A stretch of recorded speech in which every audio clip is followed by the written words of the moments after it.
ஆருடங்களுக்கு மத்தியில் எதிர்க்கட்சிகளின் பிரச்சாரங்களுக்கு இடையில் கோலகுபு பாரு சட்டமன்ற தொகுதியை மீண்டும் தற்காத்துக் கொண்டது நம்பிக்கை கூட்டணி.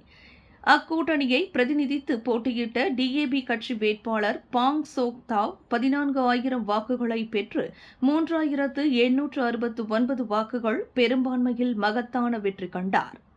கோலகுபு பாரு சட்டமன்ற இடைத்தேர்தல் இன்று விறுவிறுப்பாக நடைபெற்று முடிந்தது.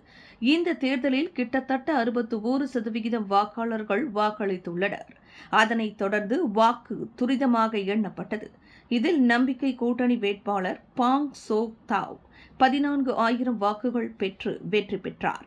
அவரை எதிர்த்து போட்டியிட்ட தேசிய கூட்டணி வேட்பாளர் கைருல் அஸ்ஹாரி 10,131 வாக்குகளை பெற்றார். மேலும் BRM கட்சி வேட்பாளர் ஹபீஷா 152 வாக்குகளும், சுயேட்சை வேட்பாளர் எரிஸ் யாவ் 188 வாக்குகளும் பெற்றனர்.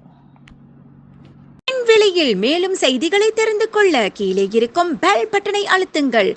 உங்கள் ஆதரவை வெளிப்படுத்த லைக் மற்றும் ஷேர் செய்யுங்கள்.